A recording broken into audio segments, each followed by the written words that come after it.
Nigeria Africa का सबसे अधिक आबादी वाला देश है। ये महाद्वीप की सबसे बड़ी अर्थव्यवस्थाओं में से भी एक है।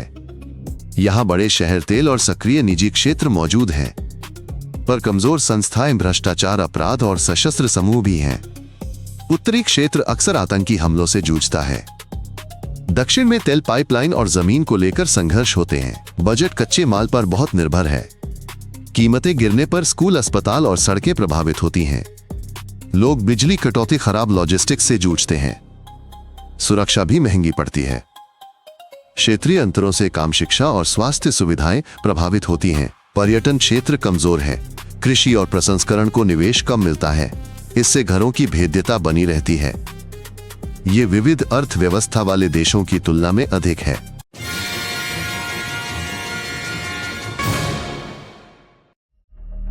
नाइजीरिया में 20 करोड़ से अधिक लोग रहते हैं। इसका बड़ा हिस्सा युवा आबादी है।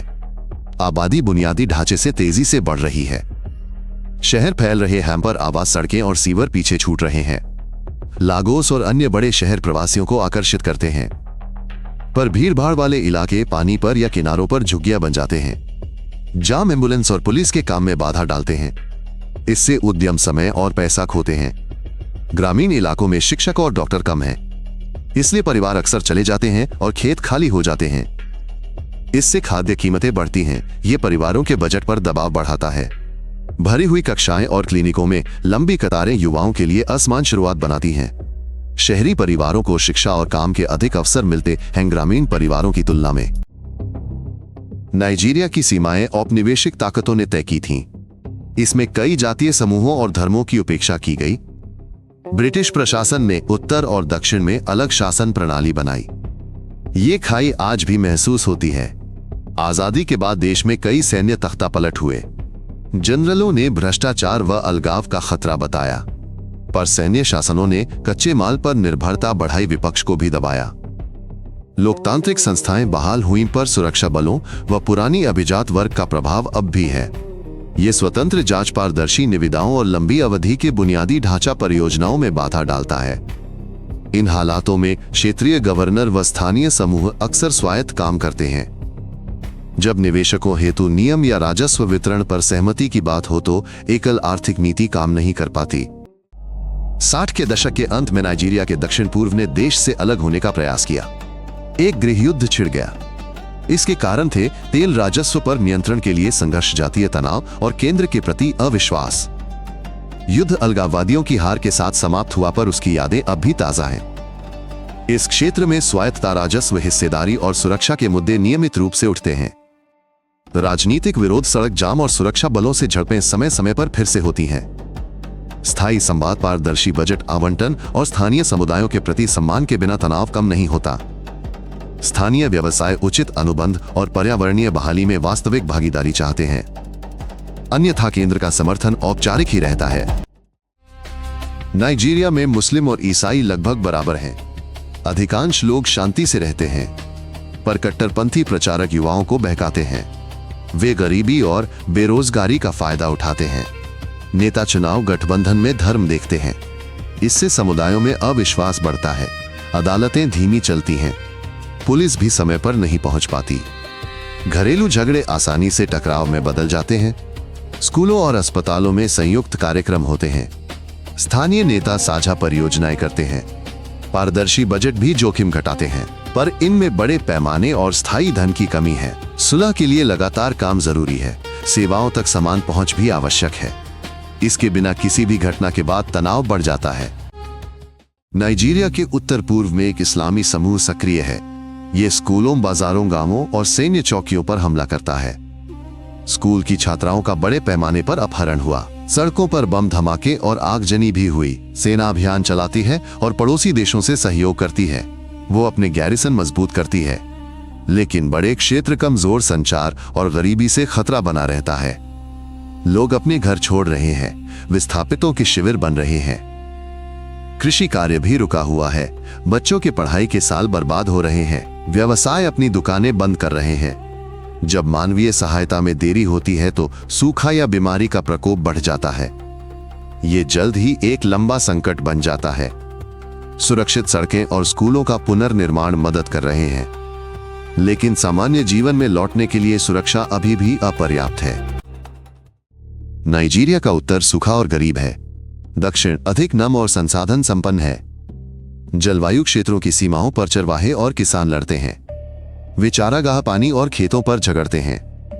जब पुलिस या स्थानीय अधिकारी विफल होते हैं तो जवाबी हमले होते हैं। वे पक्षों को अलग नहीं कर पाते और नुकसान दर्ज नहीं कर पाते। लोग घर छोड़ देते हैं, खाद्य पदार्थों के दाम बढ़ते हैं। युवा पुरुष आत्मरक्षा समूहों में शामिल होते हैं।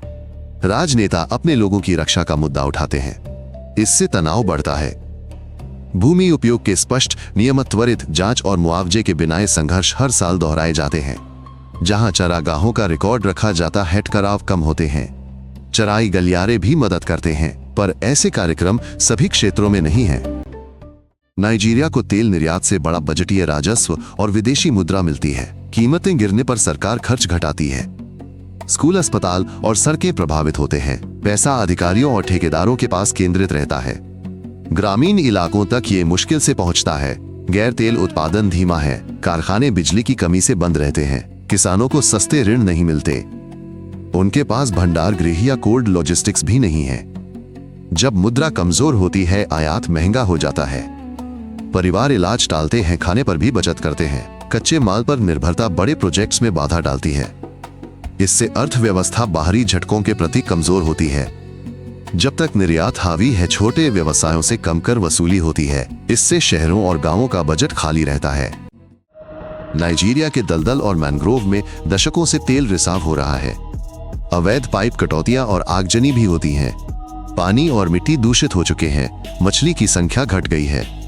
कच्चे तेल के शोधन संयंत्र अक्सर फट जाते हैं। लोग कच्चे तेल के धुएं में सांस लेते हैं। श्वसन और त्वचा रोग बढ़ रहे हैं। स्थानीय समुदाय सफाई और मुआवजे की मांग करते हैं। कंपनियां और सरकार दोषियों पर बहस करते हैं। मरम्मत की लागत और सीमा पर भी विवाद है। पाइपों की सुरक्षा अभी भी अपर्याप्त है। वैकल्पिक रोजगार भी बहुत कम है। निवासी कमाई के लिए स्वास्थ्य जोखिम उठाते हैं। दलदल का जीर्णोद्धार बहुत धीमा है। इसमें बहुत पैसा खर्च होता है। जहां सफाई कार्यक्रम शुरू होते हैं, छली पकड़ना लौट आता है। लेकिन रिसाव नियंत्रण के बिना प्रगति अस्थिर है। नाइजीरिया के तटीय जल में समुद्री गिरोह सक्रिय हैं। वे जहाजों को पकड़ते हैं, चालक दल को बंधक बनाते हैं और फिरौती मांगते हैं। केंद्रीय नाइजीरिया में सशस्त्र समूह गांव लूटते हैं। वे सड़कों पर भी लूटपाट करते हैं और लोगों का अपहरण करते हैं। पुलिस और सेना छापे मारती है, पर लंबी दूरी उपकरणों की कमी और भ्रष्ट चौकियां उनके काम में बाधा डालती हैं। व्यवसाय सुरक्षा बीमा और निजी काफिलों पर पैसे खर्च करता है। इससे डिलीवरी की लागत बढ़ जाती है। ये व्यापार और बंदरगाहों, गोदामों व सड़कों में निवेश को चोट पहुंचाता है। इससे क्षेत्र गरीबी और अलगाव में फंस जाते हैं। स्थानीय वाहक जोखिम कम करने के लिए ब्लॉक पोस्ट और दिन के समय के हिसाब से रास्ते बनाते हैं, पर इससे परिवहन का समय और लागत बढ़ जाती है। लागोस नाइजीरिया का वित्तीय और मीडिया केंद्र है। यहाँ बंदरगाह, बैंक, तकनीकी परियोजनाएं और फिल्म स्टूडियो है। नॉलीवुड हर साल हजारों फिल्में बनाता है। ये अभिनेताओं, संपादकों, निर्माताओं और फेरीवालों को काम देता है। नाइजीरियाई संगीतकार अफ्रीका, यूरोप और अमेरिका में धूम मचाते हैं। स्ट्रीमिंग और त्योहारों से विदेशी मुद्रा आती है। सफल इलाकों के बगल में बिना सीवर और बिजली की झुग्गियां हैं। पायरेसी, कमजोर अधिकार सुरक्षा और शिक्षा की कमी उद्योगों का विकास रोकती है। शहर निवासियों की पहल पर चलता है, पर बड़े प्रोजेक्ट्स के बिना रोज का तनाव बना रहता है।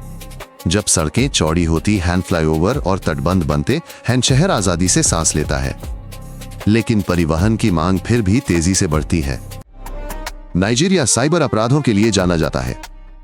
इसमें फिशिंग, नकली निवेश और डेटा चोरी होती है। रोमांटिक धोखाधड़ी भी काफी प्रचलित है। संगठित गिरोह ये सब करते हैं।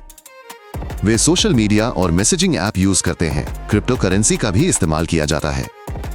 पुलिस अक्सर अभियान चलाती है, पर सबूत जमा करने में समय लगता है। अंतर्राष्ट्रीय मामलों में महीने लग जाते हैं। मोबाइल वॉलेट और ऑनलाइन बैंकिंग बढ़ रहे हैं। ये लाखों लोगों को तुरंत भुगतान देते हैं। इससे कतारों से मुक्ति मिलती है, पर चुनौतियां अब भी बनी हुई हैं। डेटा सुरक्षा कमजोर है। डिजिटल साक्षरता भी कम है। नए यूजर्स काफी असुरक्षित हैं। नियामक सत्यापन नियम कड़े कर रहे हैं। वे रिपोर्टिंग जरूरतों को भी बढ़ा रहे हैं। कंपनियां मल्टीफैक्टर सुरक्षा लगा रही हैं। ज्यादा लोग अब कैशलेस भुगतान कर रहे हैं। इसलिए ऑनलाइन सुरक्षा शिक्षा जरूरी है। यह स्कूल के स्तर से ही मिलनी चाहिए। नाइजीरिया के बिजली संयंत्र और नेटवर्क जरूरतें पूरी नहीं करते। बिजली की आपूर्ति अक्सर बाधित होती है। कंपनियां डीजल जनरेटर रखती हैं, परिवार बैटरी लैंप खरीदते हैं। यह सब कुछ महंगा कर देता है। उत्पादन, खाद्य भंडारण और क्लिनिकों का संचालन महंगा होता है। ग्रामीण इलाकों में स्कूल बिना बिजली के चलते हैं। वैक्सीन रेफ्रिजरेटर रुक रुक कर काम करते हैं। प्रसूति अस्पताल निजी जनरेटर पर निर्भर हैं। खराब सड़कें और कमजोर कोल्ड चेन लॉजिस्टिक्स फसल खराब करते हैं। भोजन की कीमतें बढ़ जाती हैं। स्थिर ऊर्जा और अच्छी सड़कों के बिना गरीब क्षेत्र पुरानी गरीबी में फंसे रहते हैं। वे अक्सर रिश्तेदारों की आर्थिक मदद पर निर्भर रहते हैं। जहां समुदायों के लिए छोटे सौर संयंत्र लगते हैं, वहां स्कूलों और दवाखानों का काम बेहतर होता है, पर ऐसे प्रोजेक्ट अभी बहुत कम है। नाइजीरिया में मलेरिया बच्चों के अस्पताल में भर्ती होने और मृत्यु का प्रमुख कारण है। हैजा का प्रकोप बरसात के बाद और स्वच्छ पानी रहित जगहों पर होता है। टीकाकरण कार्यक्रम पोलियो का खतरा कम करते हैं। दूर दराज के इलाकों में टीके की पहुंच अस्थिर है। शहरों में निजी क्लिनिक है, पर वे कई लोगों के लिए बहुत महंगे हैं। सरकारी अस्पताल भरे हुए हैं। दवाएं, प्रयोगशालाएं और एम्बुलेंस की कमी है। जब सड़कें बह जाती हैं तो लोग देर से डॉक्टर तक पहुंचते हैं। समय पर रोकथाम और स्वच्छता प्रणाली की कमजोर कड़ी बनी हुई है। जहां पानी की गुणवत्ता जांची जाती है और मलेरिया टेस्ट किट मिलते हैं, वहां मृत्यु दर कम होती है। इन उपायों को लगातार पैसे की जरूरत होती है।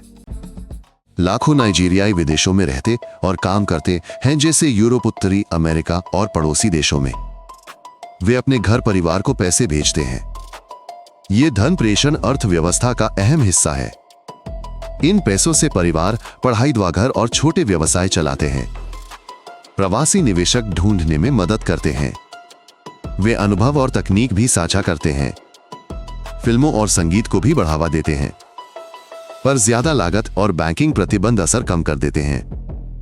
जब स्थानीय मुद्रा गिरती है तो प्राप्तकर्ता इन पैसों पर अधिक निर्भर होते हैं। लौटने वाले सेवा केंद्र और दुकानें खोलते हैं।